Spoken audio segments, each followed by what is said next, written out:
নমস্কার বন্ধুরা, গৌরীর কিচেনে সবাইকে স্বাগত। আজকে আমি বানাবো সম্পূর্ণ নিরামিষ পেঁপের হরিহর রেসিপি। এই রেসিপিটা আমি আমার ঠাকুমার কাছ থেকে শিখেছিলাম। বহু পুরনো দিনের, খেতে কিন্তু খুবই ভালো হয়। এর জন্যে প্রথমেই দুটো পেঁপেকে একদম মিহিভাবে গ্রেট করে নিতে হবে। দেখুন, আমি এখানে যেরকম সরু একটা গ্রেটার ব্যবহার করেছি, এই রকম গ্রেটারের সাহায্যে করবেন, তাহলে কিন্তু মিহি হয়ে যাবে। এবারে এই পেঁপেটাকে পাশে সরিয়ে রেখে নিয়ে নিচ্ছি একটা নারকেল। নারকেলটাকেও আমরা মিহি করে গ্রেট করে নেব। গ্রেট করা হয়ে গিয়েছে দেখুন। এবারে এই নারকেলটা পেস্ট বানিয়ে নিতে হবে। তার জন্য আমি নিয়ে নিয়েছি মিক্সিং বোল। এই বোলের মধ্যে 4 চামচ নারকেল কোড়াটা দিয়ে দিচ্ছি। আমি এখানে 500 গ্রাম পেঁপে নিয়েছিলাম, তার জন্যে বড় চামচের 4 চামচ নারকেল কোড়া দিয়ে পেস্টটা বানাবো। আপনারা যদি কম বেশি পরিমাণ পেঁপে নিয়ে থাকেন, সেই অনুযায়ী এখানে নারকেলটা নিতে হবে। নারকেল কোড়ার মধ্যে খুবই সামান্য পরিমাণে জল মিশিয়ে এই পেস্টটা বানিয়ে নিতে হবে। দেখুন, একদম কোনো রকম দানা থাকবে না, খুবই মিহি ক্রিমের মতো এই পেস্টটা তৈরি হয়। এখন পাশে সরিয়ে রেখে একটা মশলা বানিয়ে নিচ্ছি। তার জন্যে বাটির মধ্যে 2টো কাঁচা লঙ্কা, 1 চামচ ধনে গুঁড়ো, হাফ চামচ গোলমরিচ গুঁড়ো এবং প্রায় 1 চামচের মতো বিট নুন নিয়ে নিলাম। এর মধ্যে সামান্য পরিমাণে জল মিশিয়ে মশলাটা রেডি করে রাখলাম। এখন কড়াইয়ের মধ্যে বড় চামচের 1 চামচ ঘি দিয়ে দিলাম। ঘিটা ভালোভাবে গরম হয়ে এলেই এর মধ্যে আমরা মশলাটা দিয়ে দেব। তবে হ্যাঁ, আজকের এই রান্নাটা কিন্তু ঘি দিয়েই করতে হবে। কোনো রকম সর্ষের তেল বা সাদা তেল দেওয়া চলবে না। ঘিয়ের ফ্লেভারটা এই রেসিপিতে খুবই ভালো লাগে। একে একে গোটা মশলাগুলো এর মধ্যে দিয়ে দিলাম। প্রথমেই 2টো তেজপাতা, তারপরে দারচিনি, লবঙ্গ, এলাচ। এখন ভিজিয়ে রাখা মশলাটা দিয়ে তার সাথে 1 চামচ চিনি দিয়ে দিলাম। মশলা কষানোর সময় চিনিটা দিয়ে দিলে ফ্লেভারটা ভালো আসবে। বেশ সুন্দর করে নেড়েচেড়ে নিয়ে মিশিয়ে নিয়ে তেল ছাড়া অবধি মশলাগুলোকে কষিয়ে নেব। মশলাগুলো দেখুন কষে এসেছে, বেশ সুন্দর তেল ছাড়ছে।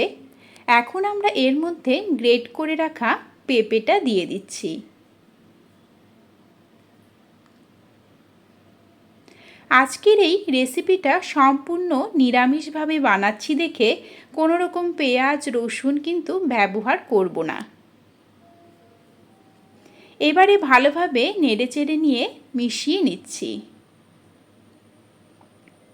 আজকের এই রান্নাটাতে কিন্তু কোনো রকম শুকনো লঙ্কার গুঁড়ো বা হলুদ গুঁড়ো ব্যবহার করা হয় না। সম্পূর্ণ সাদাভাবে এই তরকারিটা বানানো হয়। আপনারা চাইলে অবশ্য দিতে পারেন, কিন্তু এতে টেস্টটা ভালো আসবে না। এখন ঢেকে রেখে 5 মিনিটের জন্য হতে দিলাম। এই সময়ে অবশ্যই গ্যাসের ফ্লেমটা কিন্তু একদম লোতে রাখবেন, না হলে পেঁপেগুলো পুড়ে যেতে পারে। পেঁপেটা পুরোপুরি দেখুন সেদ্ধ হয়ে গিয়েছে, তার সঙ্গে হালকা ভাজা ভাজা হয়ে কালারটা বেশ সুন্দর চেঞ্জ হয়ে এসেছে। এবারে আমরা এর মধ্যে যে নারকেলটা পেস্ট করে রেখেছিলাম, সেই নারকেলের দুধটা এর মধ্যে দিয়ে দেব। মিক্সিং বোলের মধ্যেই প্রায় হাফ গ্লাসের মতো জল নিয়ে জলটা এর মধ্যে দিয়ে দিচ্ছি।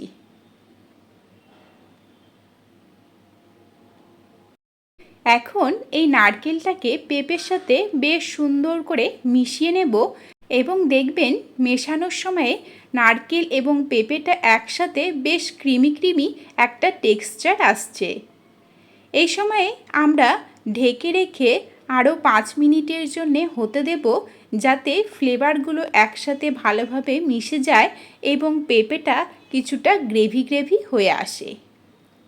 এই রান্নাটা করার সময়ে আরেকটা জিনিস খেয়াল রাখতে হবে, জলটা যাতে খুব বেশি না হয়, আবার একদম শুকনো শুকনো না হয়ে যায়। এই রান্নাটা হালকা ভেজা ভেজা এবং একটু রসালো ধরনের হবে, যাতে যখন আমরা এই তরকারিটা খাবো তখন যেন নারকেলের দুধটা আমাদের সেই তরকারির মধ্যে থাকে, তাহলে টেস্টটা কিন্তু বেশি ভালো লাগে। স্বাদ অনুযায়ী দিয়ে দিলাম আরও 1 চামচ নুন এবং 1 চামচের মতো চিনি। এই রান্নাটা খুব বেশি ঝাল হয় না, একটু ঝাল মিষ্টি মেশানো থাকে।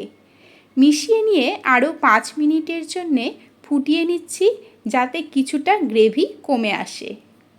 এখন দেখুন একদম পারফেক্ট গ্রেভি কিন্তু আমাদের রেডি। এবারে নামানোর আগে আর দুটো উপকরণ দিলেই কিন্তু একদম রেডি হয়ে যাবে।